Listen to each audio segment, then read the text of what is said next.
Hi friends, ಹೇಮ ರಘು ವ್ಲಾಗ್ಗೆ ಸ್ವಾಗತ. ಎಲ್ಲರೂ ಹೇಗಿದ್ದೀರಾ? ಐ ಹೋಪ್ ಎಲ್ಲರೂ ಚೆನ್ನಾಗಿದ್ದೀರಾ ಅನ್ಕೊಂಡಿದ್ದೀನಿ. ನೋಡಿ, ನಾನು ಇದು ಮಂಗಳವಾರದ್ದು ಅಂದ್ರೆ ಡಿಸೆಂಬರ್ 31 ಇಯರ್ ಎಂಡ್ ಅನ್ಬೋದು, ವರ್ಷದ ಕೊನೆ ದಿನದ್ದು ವ್ಲಾಗ್ ಮಾಡ್ತಾ ಇದ್ದೀನಿ. ಅವತ್ತು ಬೆಳಗ್ಗೆನೆ ಎದ್ದು ಮಾಮೂಲಿ ಹಾಗೇನೆ ಸ್ನಾನ ಮಾಡಿ ಪೂಜೆ ಎಲ್ಲ ಮಾಡಿ ಬೆಳಗ್ಗೆ ಟಿಫನ್ಗೆ ಪುಳಿಯೋಗರೆ ಮಾಡಿದೆ.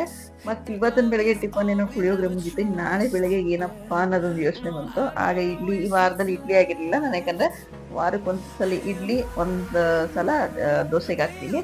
ಹಾಗಾಗಿ ಇಡ್ಲಿ ಹಾಕಿರ್ಲಿಲ್ವಲ್ಲ, ಇಡ್ಲಿಗೆ ಹಾಕ್ಬಿಡೋಣ ಅಂತೇಳಿ ಬೇಗ ನೆನೆಸಿಟ್ರೆ, ಟಿಫನ್ ಮಾಡಿದ ತಕ್ಷಣ ನೆನೆಸಿಟ್ರೆ ಒಂದು 5-5:30ಗೆಲ್ಲ ರುಬ್ಬಿಟ್ರೆ ಉಪ್ಪು ಬರುತ್ತೆ ಬೇಗ. ಇಲ್ಲಾಂದ್ರೆ ಈಗ ಚಳಿಗೆ ಜಾಸ್ತಿ ಬೇಗ ಹುಳಿ ಬರಲ್ವಲ್ಲ, ಹಾಗಾಗಿ ನಾನು ಟಿಫನ್ ಮುಗಿದ ತಕ್ಷಣನೇ ನೆನೆಸಿಟ್ಬಿಟ್ಟೆ. ಅದಕ್ಕೇನಿಲ್ಲ, ಅಕ್ಕಿ, ಉದ್ದಿನಬೇಳೆ, ಮೆಂತ್ಯ ಮತ್ತೆ ಸಬ್ಬಕ್ಕಿ ಇರಲಿಲ್ಲ, ಹಾಗಾಗಿ ಅವಲಕ್ಕಿನ ಹಾಕಿ ನೆನೆಸಿಟ್ಟೆ.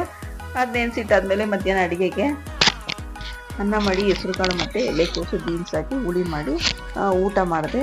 ಮತ್ತು ಏನಕ್ಕೆ ಬೇಗ ಅಡುಗೆ ಮಾಡು, ನಮ್ಮ ಯಜಮಾನ್ರು ಹೇಳಿದ್ರು ಹೊರಗಡೆ ಹೋಗೋಣ ಇವತ್ತು, ಅಡುಗೆ ಎಲ್ಲ ಮಾಡಿಟ್ವಿ, ರೆಡಿ ಆಗಿರೋ ಸಂಜೆ ಈವ್ನಿಂಗ್ ಅಂತ ಹೇಳಿದ್ರು. ಯಾಕೆಂದರೆ ಅವರೊಂದು ಮೊಬೈಲ್ ತೊಗೋಬೇಕಿತ್ತು. ಇದೇ ಅವ್ರ ಹತ್ರ ಮೊಬೈಲ್ ಆಲ್ರೆಡಿ, ಬಟ್ ಅದೇ ಅವರು ಡ್ಯೂಟಿಗೆ ಮತ್ತು ಪರ್ಸ್ನಲ್ಗೆ ಎರಡಕ್ಕೂ ಯೂಸ್ ಮಾಡೋದ್ರಿಂದ ಹ್ಯಾಂಗ್ ಆಗ್ತಿತ್ತು, ಸ್ವಲ್ಪ ಪ್ರಾಬ್ಲಮ್ ಆಗ್ತಿತ್ತು. ಹಾಗಾಗಿ ನಾನು ಪರ್ಸ್ನಲ್ಗೆ ಬೇರೆ ಇಟ್ಕೊತೀನಿ, ಡ್ಯೂಟಿಗೆ ಬೇರೆ ಇಟ್ಕೊತೀನಿ. ಅವ್ನು ಮೊಬೈಲ್ ಇಸ್ಕೊಂಬರೋಣ ಹೋಗಿ, ಬೇಗ ರೆಡಿ ಆಗಿರು ಅಂತ ಹೇಳಿದ್ರು. ಹಾಗಾಗಿ ನಾನು ಮಧ್ಯಾಹ್ನಕ್ಕೆಲ್ಲ ಅಡುಗೆ ಎಲ್ಲ ಮಾಡಿ ಊಟ ಎಲ್ಲ ಮಾಡಿ ಒಂದು ಸ್ವಲ್ಪ ಹೊತ್ತು ರೆಸ್ಟ್ ತೊಗೊಂಡೆ. ರೆಸ್ಟ್ ಆಗಿದ ತಕ್ಷಣವೇ ಇಡ್ಲಿ ಇಟ್ಟು ನೆನೆಸಿದೆ ಅಂತ ಹೇಳಿದ್ನಲ್ಲ, ಅದು ರುಬ್ಬಿಟ್ಟು ಹೋದ್ರೆ ಸರಿ ಹೋಗುತ್ತೆ. ನಿಮ್ಮ ಯಾಕೆಂದರೆ ನೈಟ್ ನಾವು ಬರೋ ತನಕ ಎಷ್ಟೊತ್ತಾಗುತ್ತೆ ಅಂತ ಗೊತ್ತಾಗಲ್ಲ. ಮೊಬೈಲ್ ಅಂಗಡಿ ಒಂದೇನೋ ತೊಗೊಳಕ್ಕೆ ಅಂತ ಹೋದ್ರೆ ಹೊರಗಡೆ ಹೋದ್ರೆ ನಾವು ಎಷ್ಟೊತ್ತಾಗುತ್ತೆ ಬರೋದೊಂದು ಗೊತ್ತಿಲ್ಲ, ಮತ್ತು ಬಂದು ಆಗುತ್ತೋ ಆಗಲ್ಲ ಗೊತ್ತಿಲ್ಲ ಅಂತೇಳಿ ನಾನು ಸ್ವಲ್ಪನೇ ಹಾಕಿದ್ದೆ, ಅರ್ಧ ಲೋಟ ಅಷ್ಟೇ ನೆನೆಸಿದ್ದೆ, 2 ಪ್ಲೇಟ್ಗಾಗಷ್ಟು ನೆನೆಸಿದ್ದೆ. ಅಷ್ಟನ್ನೇ ರುಬ್ಬಿಟ್ಟು ಸ್ವಲ್ಪ ಸಾಲ್ಟ್ ಹಾಕಿ ಇಟ್ಬಿಟ್ಟೆ. ಯಾಕಂದರೆ ಇವಾಗ ಉಪ್ಪು ಬರೋದ ಚಳಿ ಇರೋದ್ರಿಂದ ಸಾಲ್ಟ್ ಹಾಕಿಟ್ರೆ ಬೇಗ ಹುಳಿ ಬರುತ್ತೆ ಅಂತೇಳಿ ಸಾಲ್ಟ್ ಹಾಕಿ ಇಟ್ಬಿಟ್ಟೆ. ಮತ್ತು ನಾನು ಸಿಲಿಂಡರ್ ತೊಗೊಂಡ್ರೆ ಯಾವಾಗಲೂ ಅಷ್ಟೇ ತೊಳೆದೇ ಒಳಗಡೆ ಇರ್ತೀರ, ತೊಳೆದು ಡ್ರೈ ಮಾಡಿ ಒಳಗಡೆ ಇಡ್ತೀನಿ. ಯಾಕೆಂದರೆ ಕೆಲವರು ವಾಶ್ರೂಮಲ್ಲಿ ಗ್ಯಾಸ್ ಗೀಸರ್ ಎಲ್ಲ ಯೂಸ್ ಮಾಡ್ತಾರಲ್ವ, ಹಾಗಾಗಿ ಅಲ್ಲಿ ಇಲ್ಲೆಲ್ಲ ಇರ್ತಾರೆ, ಮತ್ತು ಹೊರಗಡೆ ರೋಡಲ್ಲೆಲ್ಲ ಉಳಿಸ್ಕೊಂಬರ್ತಾರೆ ಅಂತೇಳಿ ನಾನು ಯಾವಾಗಲೂ ವಾಶ್ ಮಾಡಿ ಡ್ರೈ ಮಾಡಿನೇ ಒಳಗಡೆ ಇಟ್ಕೊಳ್ಳೋದು. ಅಡುಗೆ ಮನೆಗೆ ಇಟ್ಕೊಳ್ಳೋದ್ರಿಂದ ನಾವು ಆದಷ್ಟು ಕ್ಲೀನಾಗಿ ಇಟ್ಕೊಂಡ್ರೆ ಚೆನ್ನಾಗಿರುತ್ತೆ. ಮತ್ತು ಇಲ್ಲಿ ಬಂದು ಮೊಬೈಲ್ ಅಂಗಡಿಗೆ ಮೊಬೈಲ್ ಎಲ್ಲ ಚೂಸ್ ಮಾಡೋದು. ಮೊಬೈಲ್ ಅಲ್ಲೇ ಒಂದು 2 hours ಆಗೋಯ್ತು. ಒಂದು ಮೊಬೈಲ್ ಅಲ್ಲಿ ನೋಡಿ ಇದು ನೋಡಿ ಎಲ್ಲ ಇದು ಮಾಡೋ ತನಕ ಮೊಬೈಲ್ ಒಂದು ತೊಗೊಂಡ್ರು ಇಲ್ಲಿ ನ್ಯೂ ಇಯರ್ಗೆ ಅಂತ. ಅದಕ್ಕೊಂದು ಫ್ಲಾಸ್ಕ್ ಒಂದು ಫ್ರೀ ಕೊಟ್ಟರು ನ್ಯೂ ಇಯರ್ಗೆ ಅಂತೇಳಿ, ಫ್ಲಾಸ್ಕು ಮತ್ತು ಲಂಚ್ ಬಾಕ್ಸ್ ಏನೇನೋ ಇತ್ತು, ನಮ್ಮ ಇದಕ್ಕೆ ಫ್ಲಾಸ್ಕ್ ಕೊಟ್ಟರು. ಆಮೇಲೆ ಅದು ಮುಗಿಸ್ಕೊಂಡು ನಾವು ಬೇಕ್ರಿಗೆ ಅಂತ ಹೋದ್ವು, ಕೇಕ್ ಆಫ್ ದಿ ಡೇಗೆ ಹೋದ್ವು. ತುಂಬ ಕ್ರೌಡ್ ಇತ್ತು, ಸಿಕ್ಕಾಬಿಟ್ಟೆ ರಶ್ ಇತ್ತು. 10:30 ಆಗಿತ್ತು ಆಲ್ರೆಡಿ, ಆದರೂ ಸಿಕ್ಕಾಬಿಟ್ಟೆ ರಶ್ ಇತ್ತು. ನಾವು ಯಾವಾಗಲೂ ಅಷ್ಟೇ 1 ವರ್ಷನೂ ಕೂಡ ಕೇಕ್ ಕಟ್ ಮಾಡಿಲ್ಲ ನ್ಯೂ ಇಯರ್ಗೆ.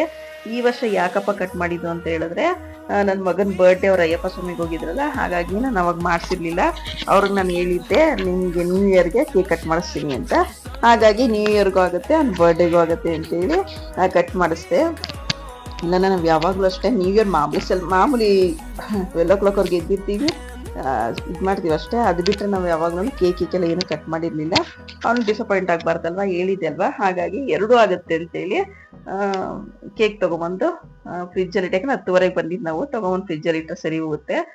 ಪೇಸ್ಟ್ರಿ ತಂದಿದ್ದಿದೆ, ಚಾಕ್ಲೇಟ್ ಟ್ರಫಲ್ಲು, ಹಾಗಾಗಿ ಫ್ರಿಜ್ಜಲ್ಲಿ ತಂದಿಟ್ಟು 12 ಗಂಟೆಗೆ ತೆಗೆದು ಕಟ್ ಮಾಡೋಣ ಅಂತ ಅಂದ್ಕೊಂಡ್ವಿ. ಎಲ್ಲರೂ ಹೇಗೆ ಸೆಲೆಬ್ರೇಷನ್ ಮಾಡಿದ್ರಿ? ಎಲ್ಲರಿಗೂ ಹೊಸ ವರ್ಷದ ಹಾರ್ದಿಕ ಶುಭಾಶಯಗಳು. ನೀವೇನೇನು ಅಂದ್ಕೊಂಡಿದ್ರಿ ಎಲ್ಲ ಸಕ್ಸಸ್ ಆಗಲಿ, ನೀವು ಕಂಡು ಕನಸೆಲ್ಲ ನನಸಾಗಲಿ, ಎಲ್ಲರಿಗೂ ದೇವರು ಆರೋಗ್ಯ ಆಯಸ್ಸು ಕೊಟ್ಟು ಕಾಪಾಡಲಿ ಅಂತ ನಾನು ಕೇಳ್ಕೊತೀನಿ. ಎಲ್ಲರಿಗೂ ನಮ್ಮ ಕಡೆ, ನಮ್ಮ ಫ್ಯಾಮಿಲಿಯಿಂದ ಹೊಸ ವರ್ಷದ ಶುಭಾಶಯಗಳು.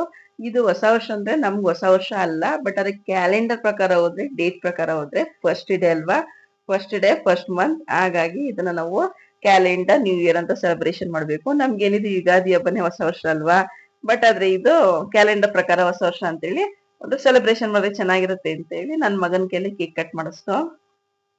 ಅವನು ಇದೆಲ್ಲ ಕ್ಯಾಂಡಲ್ ಎಲ್ಲ ಹಚ್ಚಿದ, ಬಟ್ ಅದೇ ವಿಡಿಯೋ ಆನ್ ಮಾಡಿರ್ಲಿಲ್ಲ ಅವಾಗ.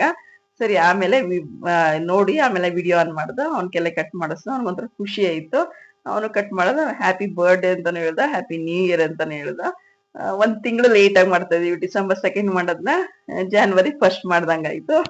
ಬಟ್ ಏನು ಆಗಲ್ಲ ಅಂತೇಳಿ ಕಟ್ ಮಾಡಿಸಿ ಈ ತರ ಸೆಲೆಬ್ರೇಷನ್ ಮಾಡೋದು ಒಂಥರ ಚೆನ್ನಾಗಿತ್ತು. ಈ ಸಲ ಎಲ್ಲರೂ ಹೊರಗಡೆ ಹೋಗೋಣ ಅನ್ಕೊಂಡ್ವಿ, ಬಟ್ ಅದು ನನಗೆ ಪ್ರಿಪ್ರೇಟರಿ ಥರ್ಸ್ಡೇ ಇಂದ January 2 ಇಂದ ಪ್ರಿಪ್ರೇಟರಿ ನನಗೆ ಮೋಕ್ ಎಕ್ಸಾಮ್ ಇದೆ. ಹಾಗಾಗಿ ನಮ್ಮ ಮಕ್ಕಳಿಗೆ ನಾವು ಹೊರಗಡೆ ಕರ್ಕೊಂಡೋದ್ರೆ ಓದ್ಲಿಕ್ಕೆ ಟೈಮ್ ಸಿಕ್ಕಲ್ವಲ್ಲ, ಹಾಗಾಗಿ ಈ ಸಲ ಎಲ್ಲೂ ಪ್ಲಾನ್ ಮಾಡ್ಲಿಲ್ಲ, ಎಲ್ಲೂ ಹೋಗ್ಲಿಲ್ಲ. ಮತ್ತೆಲ್ಲ ಹೊರಗಡೆ ಎಲ್ಲೇ ಹೋದ್ರು ತುಂಬಾ ರಶ್ ಇರುತ್ತೆ, ಹೊರಗಡೆ ಎಲ್ಲೂ ಹೋಗಕ್ ಆಗಲ್ಲ, ಮತ್ತೆ ಅವ್ನಿಗೆ ಎಕ್ಸಾಮ್ ಬೇರೆ ಇದೆ ಅಂತೇಳಿ ಎಲ್ಲೂ ಹೋಗ್ಲಿಲ್ಲ. ಇಷ್ಟು ಮಾತ್ರ ಸೆಲೆಬ್ರೇಷನ್ ಮಾಡೋದು. ನೀವೆಲ್ಲ ಹೇಗ್ ಸೆಲೆಬ್ರೇಷನ್ ಮಾಡಿದ್ರಿ? ಹೇಗಿತ್ತು ಈ ಸಲ ನ್ಯೂ ಇಯರ್ ಅಂತ ಕಮೆಂಟ್ಸ್ ಮುಖಾಂತರ ಕಮೆಂಟ್ಸ್ ಮಾಡಿ ಪ್ಲೀಸ್. ಎಲ್ಲಾರ್ಗು ನಮ್ ಕಡೆಯಿಂದ ಹ್ಯಾಪಿ ನ್ಯೂ ಇಯರ್. ಇದು ನಮ್ಮ ಮನೆಯಿಂದ ಹೊರಗಡೆ ಬಂದ್ವು, ಅಲ್ಲೆಲ್ಲ ರೋಡ್ಗಳೆಲ್ಲ ಹೊಡಿತಾ ಇರ್ತಾರಲ್ಲ ಶಾರ್ಟ್ಸ್ ಮತ್ತೆ ರಾಕೆಟ್ಸ್ ಎಲ್ಲ ಹೊಡಿತಾ ಇದ್ರು.